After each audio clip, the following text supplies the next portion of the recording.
आज मैं वीडियो बना रही हूँ, देखो गौर से। और वीडियो पसंद है तो लाइक सब्सक्राइब कमेंट जरूर करना। देखो चैप्टर है पहला, अलाभकारी संस्थाओं के लिए लेखांकन। अब अलाभकारी संस्थाओं के लिए लेखांकन का क्या होगा, ये चैप्टर आपका 10 मार्किंग का आएगा। इसको बहुत अच्छे से तैयारी करना। अलाभकारी संस्थाओं से आशय क्या होता है, ये देखो।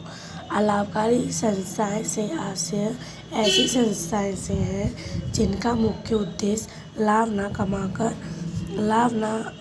लाभ कमाना न होकर सेवा प्रदान करना व समाज का विकास करना होता है। मतलब इस लाइन का पूरा मतलब ये है कि अलाभकारी संस्थाएं से आशय एक ऐसी संस्थाएं से है जिनका मुख्य उद्देश्य लाभ कमाना ना होकर इस संस्थाएं में लाभ ना कमाया जाता न और सेवा प्रदान करना व समाज का विकास करना होता है। इस लाइन का महत्व ये है कि हम इस वह सेवा प्रदान कर सकते हैं, लाभ कमाने का उद्देश्य हमारा नहीं होता है। तो इस प्रकार की संस्थाओं में क्लब, अस्पताल, शैक्षिक संस्था, पुस्तकालय आदि संस्थाएं आती हैं। अब अलाभकारी संस्थाओं से आशय तो होगी आपकी ये लाइन, इसमें लाभ ना कमाना, हम लाभ इसमें नहीं कमाते, इसमें हम देश का विकास करना मान लो, नहीं तो अब जैसे मान लो क्लब है, अस्पताल है, अब जनता ही के लिए तो कोई फ़ायदा तो नहीं होता है, लेकिन अलाभकारी संस्था का कमाना पैसा नहीं होता। ये इसका लाभ ना कमाकर सेवा प्रदान करते हैं, ठीक है। अब इनके विशेषताएं, अलाभकारी संस्थाओं की विशेषताएं अलाभकारी संस्थाओं की विशेषताएं निम्न है। फर्स्ट है, इनका मुख्य उद्देश्य सेवा भाव होता है। इसका मुख्य उद्देश्य क्या होता है, सेवा या भाव होता है। सेकंड पॉइंट है, ये संस्थाएं समिति या धर्मार्थ ट्रस्ट के रूप में स्थापित की जाती हैं। तीसरा पॉइंट है, इसका पृथक अस्तित्व नहीं होता, अस्तित्व होता है, इनका एक अस्तित्व भी होता है। फोर्थ है, इनका प्रबंध निर्वाचित सदस्यों द्वारा किया जाता है। फिफ्थ है, ये संस्थाएं सामान्य रोकड़ के आधार पर लेखांकन रखती है। मतलब कैसे, इसके आधार में लिखा पढ़ी करती है। अलाभकारी संस्थाओं द्वारा तैयार खाते। अब अलाभकारी संस्थाएं जो होती हैं उनके भी खाते होते हैं। अब उनको खाते किस तरह से बनाए जाते हैं उसके अकॉर्डिंग देखेंगे। अलाभकारी संस्थाएं निम्न खाते द्वारा तैयार करती हैं। पहली है प्राप्ति भुगतान खाता। प्राप्ति भुगतान खाता मतलब इसको हम आगम या शोधन खाता भी कहेंगे। मतलब पेमेंट और प्राप्ति रिसिप्ट।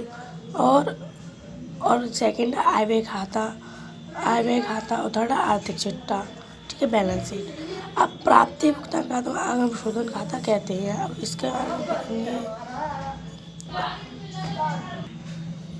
आगम शोधन खाता वास्तविक खाता है, मतलब जो रिसिप्ट एंड पेमेंट अकाउंट है वो कैसा रियल अकाउंट है। अगर ये हमारा वास्तविक खाता है तो इसको हम वास्तविक ही कहेंगे। अब जैसे कि इस खाते में डेबिट पक्ष मतलब टीआर साइड में समस्त नगद प्राप्तियां व क्रेडिट पक्ष में समस्त नगद भुगतान लिखे जाते हैं। मतलब इस साइड क्या होगा, प्राप्ति होंगी, और इस साइड क्या होगा, भुगतान होंगे, ठीक है।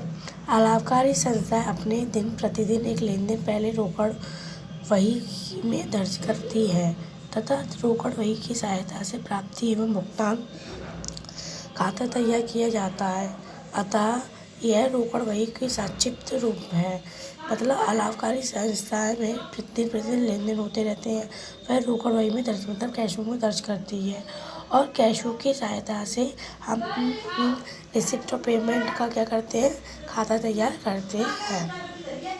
अब इस परिभाषा को कार्टर ने अनुसार प्राप्ति पक्ष भुगतान खाता रोकड़ वही नगद एवं बैंक व्यवहारों के सारांश से कुछ भी अधिक नहीं है, जबकि जो कि उपयुक्त शीर्षकों में विश्लेषण एवं वर्गीकृत होता है। अतः यह खाते का एक ऐसा प्रारूप है जिसका प्रयोग अधिकांश समितियों, क्लब, संघों आदि की सदस्यों द्वारा प्रयास के संचालन के परिणाम प्रयुक्त करते हुए किया जाता है, ठीक है। तो इसका तो प्रारूप ही है। अब इसका मतलब क्या करना है कि ये इस पे जो मतलब अलाभकारी संस्थाएं जो होती हैं, लाभ न कमा कर सेवा प्रदान करती हैं, उन संस्थाओं में क्या होता है कि उसमें कैश बुक में लिखा पढ़ी होती है, क्योंकि उसमें लेन देन भी होता है। तो उसका तीन तरह के खाते बनते हैं: प्राप्ति, भुगतान, आय व्यय और आर्थिक। इसमें से प्राप्ति और आगम शोधन खाता बोलेंगे। प्राप्ति भुगतान खाता वो इंग्लिश में रिसिप्ट एंड पेमेंट अकाउंट बोलेंगे। अब इस साइड तो रिसिप्ट होगा, उस साइड क्या होगा, पेमेंट। तो रिसिप्ट में क्या होगा कि बैलेंस बी डी, अब balance B D opening balance जो चालू होगा। अब ओपनिंग बैलेंस है तो कैश इन हैंड, हाथ में भी रोकड़ होगी और उसमें भी। रेवेन्यू रिसिप्ट मतलब आगम, तो रेवेन्यू रिसिप्ट आयगत और पूंजीगत मतलब जो मिला है। तो टू सब्सक्रिप्शन प्रेजेंट पास्ट और फ्यूचर, अगर वर्तमान में या भूतकाल में या भविष्य में किया है तो चंदा interest fee, general donation, locker rent, general grants, sales of newspaper etcetera, interest of investment, sale of old use sports material, proceed from entertainment to income and concerts, lectures, to receipt and show, to dividends, to rent, to interest, to miscellaneous receipt। ये हमारी क्या है, आयगत। ये हमारी पूंजीगत है। तो इसकी आयगत अभी हमने देख ली, अब इसकी देखेंगे जो पेमेंट किया है। आगम by balance B D opening cash में ओवरड्राफ्ट, अगर हमने ओवरड्राफ्ट लिए तो revenue payment by salary, by rent, by postage expenses, by advertisement expenses, newspaper and magazines, etc., by repairs, by entertainment expenses, by maintenance expenses, by insurance, by secretary honorarium, by lectures honorarium, by municipal tax, by government, by price distributed, by office expenses, by excess of show, by miscellaneous payment। ठीक है। अब इधर देखते हैं पूंजीगत में। पूंजीगत जो मिलता है to life membership fees, to subscription for civic support, to donation से फिक्स प्रपोज। और इधर है कैपिटल पेमेंट, वो है purchase of fix assets, furniture, spot. ठीक है। अब इसमें देखो रिसिप्ट में क्या है।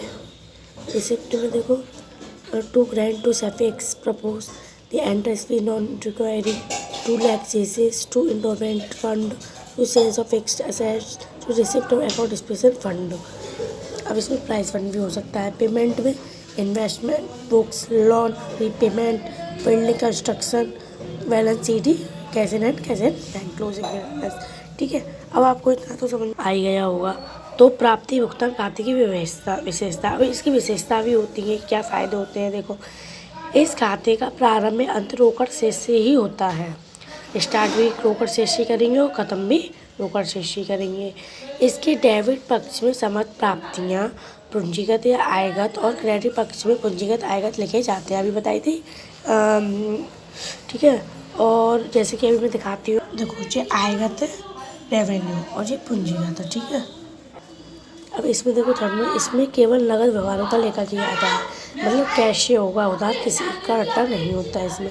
फोर्थ, इस खाते में वर्ष भर में प्राप्त व भुगतान राशि में लेखा किया जाता है, चाहे इनका संबंध किसी भी वर्ष से हो। फिफ्थ में यह खाता लेखाकरण का मुख्य अंग नहीं होता। सिक्स, आगम शोधन खाते में ह्रास का लेखा नहीं होता। आगम शोधन खाता जो होता है उसमें डेप्रिसिएशन का लेखा बिल्कुल नहीं होगा।